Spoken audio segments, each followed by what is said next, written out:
Hello. Right, guys. I think we're good to go. Apologies, I went out of the broadcast for a brief time, so I do apologise for that. So I'd like to start off. We're going to be talking today about spider veins and spider vein removal. In the summer months, spider vein removal is one of our most popular treatments. There's a lot of people request it. Spider veins are kind of red branch-like veins, and I've got a quick picture to show you guys. It's a facial one, but it gives you an idea of what a spider vein actually is. So I'll just show you this picture. So you can see over here, this is a spider vein. It's this kind of red branchy vein. Now this is quite an extreme case. They're usually not quite this visible. But that's kind of what a spider vein actually is. It differs from a thread vein slightly because spider veins sit in the actual skin, so not under the skin. They sit just above that. And you can see they're kind of red branch-like veins. That's what you've got. That's what a spider vein is. So one of the first questions people usually ask is, what causes them? And there are a number of reasons. You can get a hormonal surge. So sometimes people get them sort of post-menopause, or if they've had any kind of medication at all that interferes with their hormones. You can also get it at pressure points, and I wear glasses, so sometimes you can get people, they get it at the pressure point just by the side of their nose. You can also get it from sort of sensitivity of your skin. So you can get kind of areas like the tops of your cheeks, usually quite sensitive. You get a lot of UV radiation there. Sometimes you don't necessarily reapply your sun protection, so you can get some sensitivity there. And essentially what happens is something causes a surge in blood into those vessels. So where that guy had those red vessels appeared, there's been a surge of blood into them, and that blood has got caught in there. It's enlarged, like, so if you imagine that's the vein, really, really thin, and it's just enlarged that much. And by becoming enlarged, and because it's near the surface of your skin, it becomes quite prominent. Now, normally what happens is, or why do those sort of veins stick around? And normally what happens is, in your veins and your general circulation, so if I was to look at the back of my hands, as you kind of contract your muscles, the veins are usually towards the surface of your skin. As you contract your muscles and move your hand, that's how it forces the blood to go through your veins and back to your heart. So arteries are under the pressure of the heart. In veins, it's kind of muscle movement. So you can see when people get kind of muscles on their biceps and things like that, veins, pardon me, on their biceps. And it's the action of the muscle pushing against the skin that forces the blood through the vein.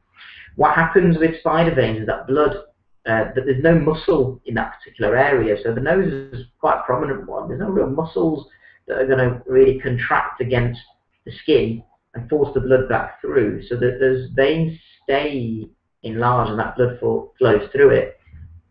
So that's kind of what a spider vein is, and how they cause problems for people.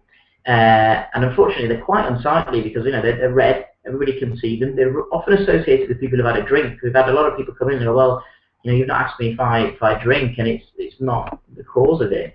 But again, that's because when people are drinking, the blood's a little bit thinner and it flows into these vessels a little bit quicker. And if there's a surge for some reason, so you might have a bit of a drunken stumble home, or I've done it on occasions. Every time you try and run somewhere, when perhaps you shouldn't have, and the thinner blood means that it forces that vessel open, and because there's nothing there to close it shut and clamp it shut, it stays prominent. So what's the treatment? what do we do to treat spider veins? And I promised you at the start of this, sorry, in the description of the webinar, that I'll tell you about an instant and painless treatment. So it's painless because we actually apply numbing cream to the area, so you don't feel anything. So that's the kind of painless bit, and then afterwards you don't really feel any irritation, any stinging, anything like that. So it's a really, really comfortable treatment. It's instant because what we actually do is we apply a really, really small needle. So I'm going to use my pen to sort of show you what I mean. It will be a needle that will be smaller than the tip of my pen, and what we do is we place it just at the root of where all those veins are, and then you run a radio current up those veins, and what happens is that immediately causes the blood to drain out of those veins. That's the first thing, and then they seal shut. So it's instant because once we've treated a vein, that vein has been shut entirely. Now the treatment that we offer comes over to a sort of a dual pack. We do a primer and a finisher because we can only really treat visible veins. We can only treat something that we can see because we're using this probe, and we can only really zap at an area where there's a visible vein. So once we treat that one, blood is a lot like water. It's a liquid. It tries to find a path of least resistance, and if there happens to be a nearby vein that has a slightly enlarged opening, it will force its way through there, and that vein will become prominent. So with the primer treatment, we treat the veins that are visible on that day, and with your finisher treatment, which is about 4 to 6 weeks later, which is included in your price, what we actually do is that we then treat any new veins that become visible. So next kind of question is, how long do those results last? And once a vein is treated, it won't reappear. Veins around it might reappear, and we treat that with a second treatment. That doesn't mean that we can't then get another vein that's near it reappear. Usually what happens in your second treatment is we give a good general going over on the area as well, so it reduces the need to come back for any further treatment. But later on down the line, the same reasons that the vessels appeared in the first place can happen again. So you might need another treatment or another course of treatments. We tend to not see people. We've been doing spider vein treatments, I beg your pardon, for about 20 years now, and the soonest that anybody's ever come back, once the area's been treated, they've been happy, is 3 years, and usually that's been accompanied with some kind of hormonal change. We would probably recommend, or probably say that an average is about 4 or 5 years, so you get good longevity of your results. The next thing is kind of aftercare and what to expect. It's a really low downtime treatment. Around the thread vein, the skin, it's been heated a little bit, it's had this radio current run through it, doesn't like it, goes a little bit red, and you can expect that for a couple of days, but nothing more than looking like you're a little bit flushed. There's no bruising. The biggest risk is if you have a really deep vein, that the needle isn't on the surface of your skin, you have to just poke it in a little bit, which can leave a small white dot in the area, which disappears after about 6 months. That's the absolute worst case scenario.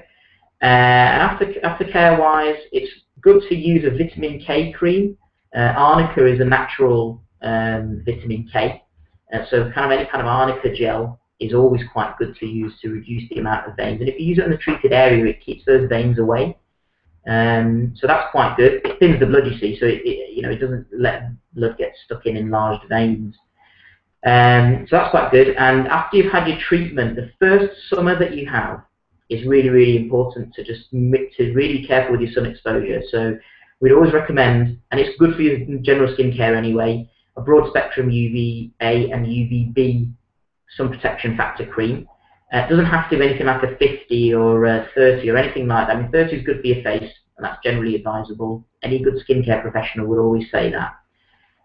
But you can get away with a good, as long as it's a good broad spectrum sun protection cream. Make sure it's this 5-star protection, and a good 15 will do. In the summer, if you're going out in the sun, make sure it's a 30, especially if you're having treatment on your nose or tops of the cheeks. It's really important to do that. And yeah, I mean, that's kind of everything about spider vein treatment. It's a really, really simple treatment. 30 minutes you're looking at treatment time, which includes 15 minutes of numbing cream. You don't feel anything, and you see a result as soon as you get off the table, which, as somebody who runs a clinic, is a marvelous way of selling the treatment, because you see that result straight away. There's no kind of waiting for it to appear. There's no, we're doing a laser treatment and it's going to take 8 treatments before you actually start seeing any results. You know, we want you to have faith in that treatment straight away. So people absolutely love it. And yeah, that's kind of it about spider veins. We normally have some time for Q&A, but nothing's really flashed up. Which probably means that I've explained everything well enough today. Obviously, if you'd like some more information, you can head to our website. It's smoothandsimple.com. Enjoy the rest of your evening, guys.